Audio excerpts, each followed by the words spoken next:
अपना माननीय सदस्य श्री आगा रोहला मेहंदी जी।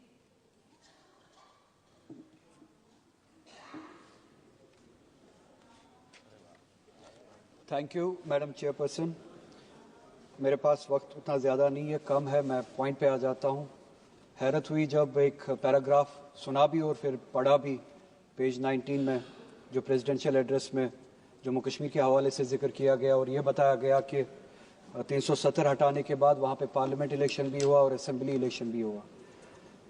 ताजुब है कैसे इस मुल्क को बेवकूफ़ बनाया जाता है। ये कोई पहली बार नहीं है कि असेंबली का इलेक्शन, पार्लियामेंट का इलेक्शन जम्मू कश्मीर में हुआ हो।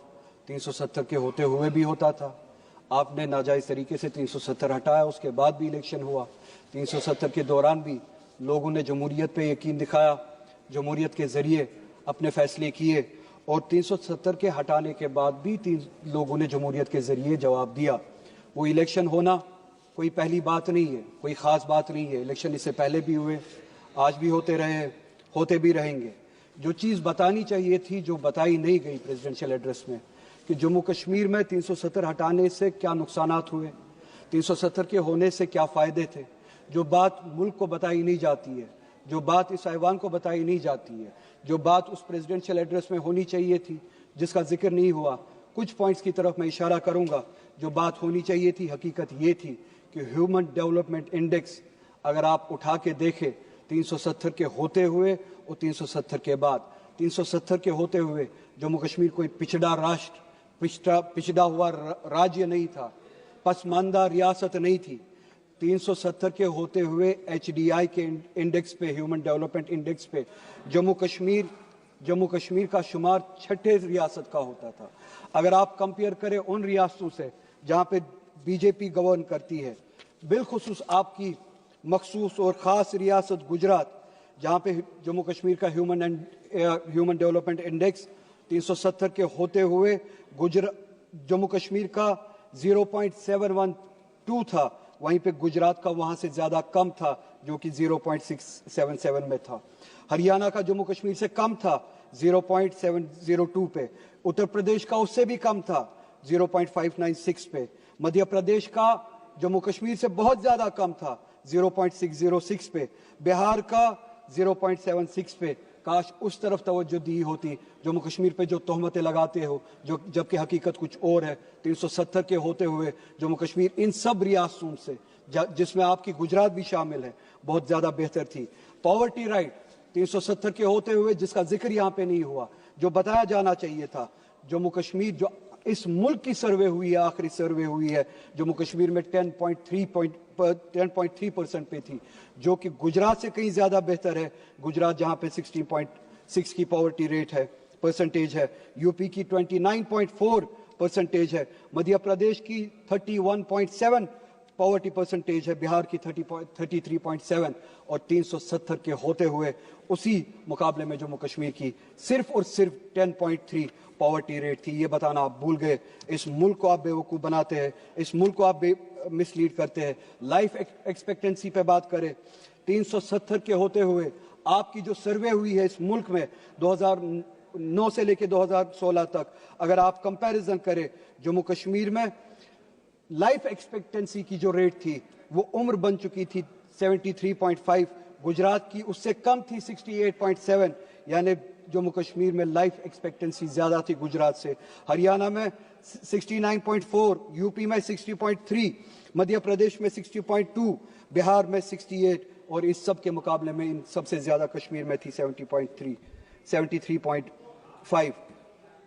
एजुकेशन के हवाले से आप बात करें, एक ही इंडिकेटर की मैं बात करता हूं, gross enrolment ratio for higher education. जो हायर एजुकेशन में लोग दाखिला लेते थे, एनरोल करते थे, जम्मू कश्मीर में इन सब रियासतों से ज्यादा थी 370 के होते हुए।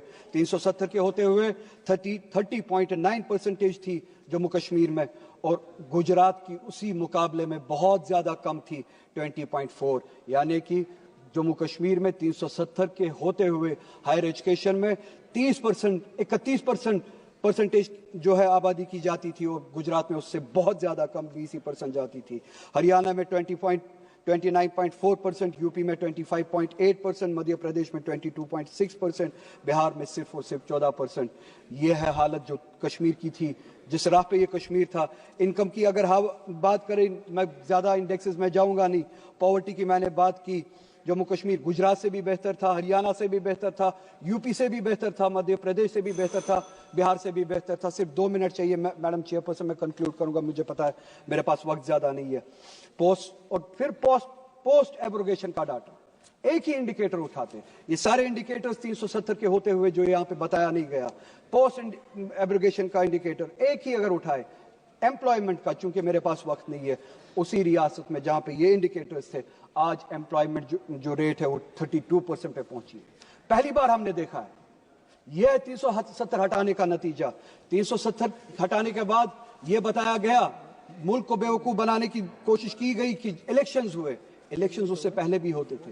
यह नहीं बताया कि इलेक्शंस के जरिए लोगों ने वहां पे क्या पैगाम दिया।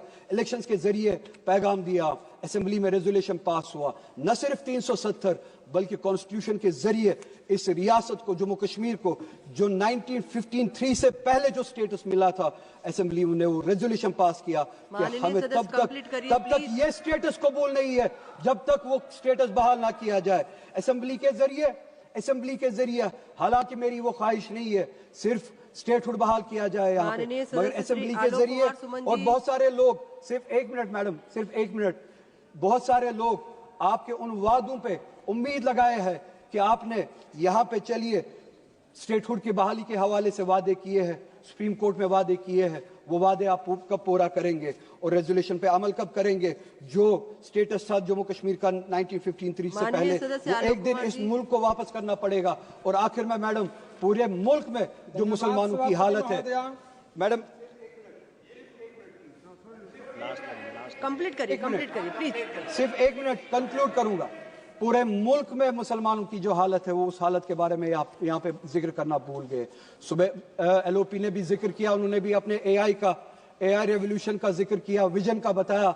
उस विजन के साथ ओबीसीज को जोड़ना भी चाहिए, पिछड़े हुओं को जोड़ना भी चाहिए, मुसलमानों को जोड़ना भूल गए। क्या सिर्फ मुसलमान सिर्फ इसलिए है, क्या मुसलमान सिर्फ इसलिए, 30 सेकेंड्स आप गिनिए, क्या मुसलमान सिर्फ इसलिए है कि उनको बीजेपी से डरा के इलेक्शंस में वोट हासिल किए जाए? मैं ये बताना चाहूंगा कि ये गलतफहमी पालना बंद कर दीजिए। मुसलमान किसी से डरने वाले हैं नहीं, न वो बीजेपी से डरते हैं न किसी से डरते हैं। वो अगर डरते हैं तो सिर्फ और सिर्फ इसी बात से डरते हैं कि जिस तरह का रवैया आरएसएस और बीजेपी। मैं आपका आभार व्यक्त करता हूं कि आपने मुझे महामहिम राष्ट्रपति जी के अभिभाषण के